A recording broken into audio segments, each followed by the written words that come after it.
Hello, it's Justice here. Welcome back to my YouTube channel. Today we're going to be solving LeetCode number 67, add binary. So let's get into it. Given two strings, binary strings, A and B, return their sum as a binary string. So we have an example here where the the A binary string is going to be 1, 1. And then the binary string for B is going to be 1, and we want to add these two together. So how are we going to add multi-digit binary strings? So I'm going to walk how we do it, and then it's going to make sense on how they got this output here. Okay, so remember when we're adding binary strings, we're only restricted to 0 and 1 digits. So we can only it could only be computed with zeros and ones. If you see here, we only have 1, 1, 1. This output is 1, 0, 0. We can't, for example, have a 2 here or a 3, 4. It can only be represented in zeros and ones. Okay, so if we're adding 1 plus 1 here, that equals 2, but we can't actually put 2 right here when we're adding that, like how you would do in regular addition. So what you would need to do is say, okay, 2 in decimal. Let's write that over here. So 2 in decimal is going to equal 1, 0. And the reason why we equals 1, 0 is because we have 0 ones and 1, 2. So it's going to be 0. We're going to just write down 0 here and then bring a carry of 1 over here because we have 1, 0. We write the 0 first and then we carry that second value. Okay. And now we have 1 plus 1 here. So 1 plus 1 is also 2. So we know that 2 in decimal is going to be 1, 0. So we're going to add that 0 here and then carry the 1. And now when we carry this 1, we have a 1 as a carry and we have nothing here. So there's nothing else to add here, just like how you do in regular addition. So we just say 1 plus 0 plus 0. 1 plus nothing is going to be equal to 1, so we have that 1 over here. And then our output now is 1, 0, 0, and that's what we're going to return. So you can say, how can we verify that this is correct? So if you want to verify that this is correct, we can say, okay, what does this A equal? So A right now equals 1, 1. So we have 1 in the ones place, so it's going to be 1 plus 1 in the twos place, so 1 plus 2. So that's going to equal 3 in decimal. 3 in decimal. Cool. And now we're going to add the B. So what does B stand for here? So B is just going to be 1 in the ones place. So it's going to be 1 in binary is going to equal 1 in decimal. 1 in decimal. Okay. And what was our result here? So our result here in the black is going to be 0 in the zeros place plus 0 in the twos place plus 1 in the fours place. So it's going to be 4 plus 0 plus 0, which is going to be equals 4 in decimal.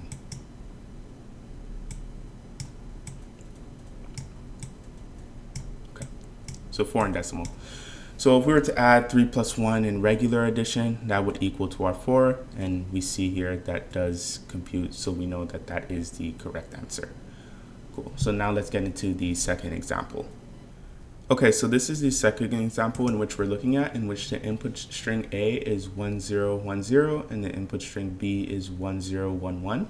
And we're looking to add these two using binary addition. So let's start. We're going to always start at the last digits, like how you were to add if you were in elementary school. So let's say 0 plus 1. We're going to say 0 plus 1 is going to equal 1 here. Okay, and we can add 1 because we know we're restricted to 0 and 1 digits, so we're good. And now we have 1 plus 1. So 1 plus 1 equals 2. But remember, we're not actually allowed to add 2 because we're restricted to 0 and 1 digits.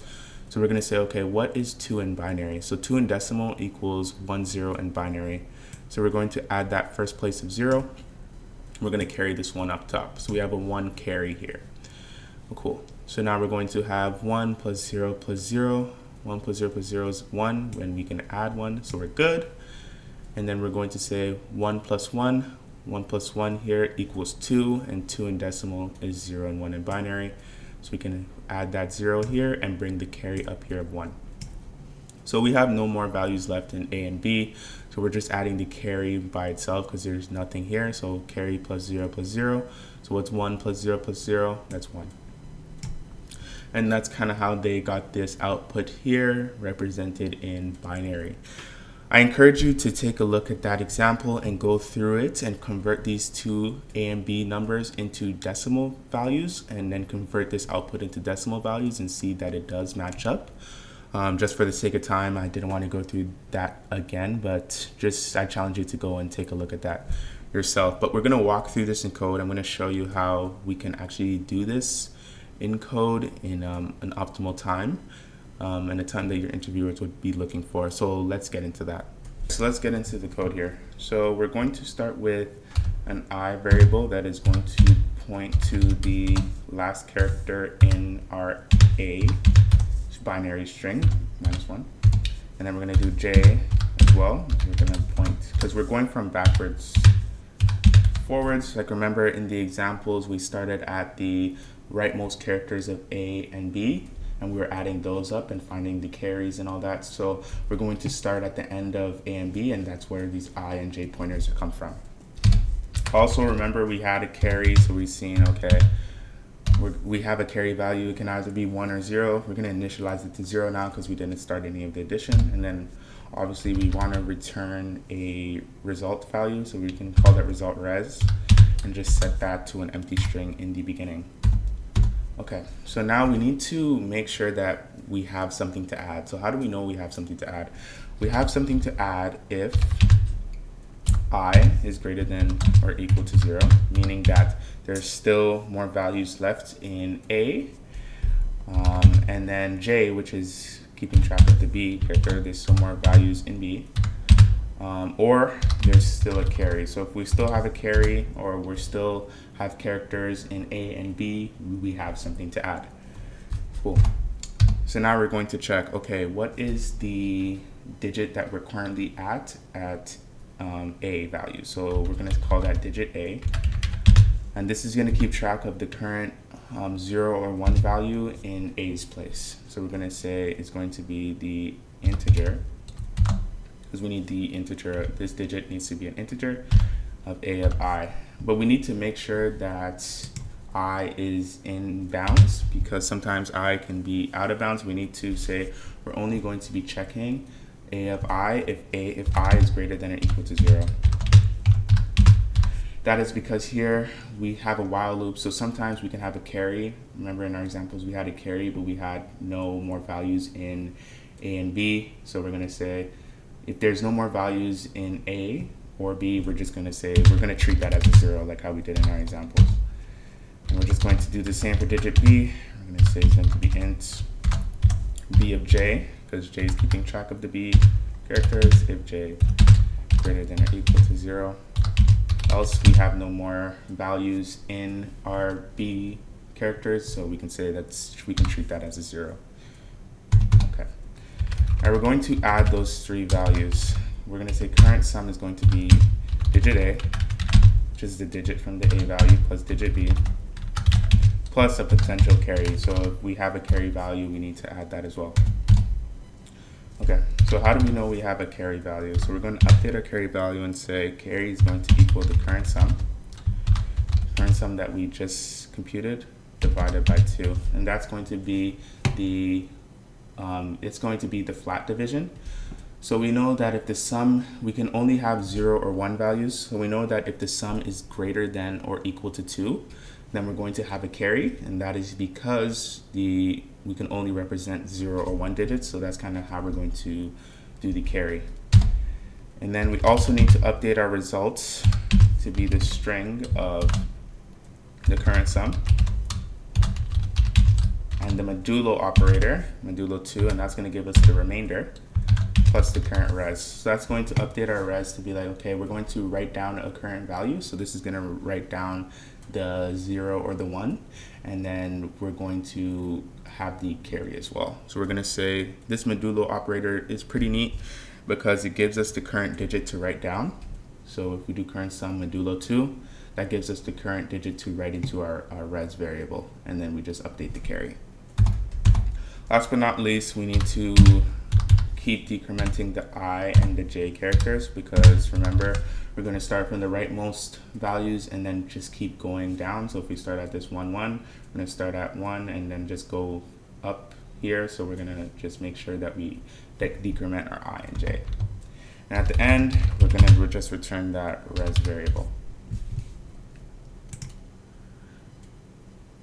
Cool, so that passes all the test cases, and let's submit this. Let's see how this goes in time. Okay, so yeah, it's pretty fast. Time and space complexity, so to start that, time is going to be O of A plus B. And O of A plus B, because we're going to be looping through all the values in A and all the possible characters in B to add up that sum. So in time, we're going to go through all of A plus all of B, and then space is going to be O of 1, with constant space, because we're not actually initializing any other data structures. You can argue that maybe the res variable can store at most A plus B characters, so the space complexity can be A plus B, but that was something you need to be discussing with your interviewer. You can also bring up that you do understand that, but in this case, it's still O of 1 because there's no extra data structures, but just make sure you can also explain that if asked.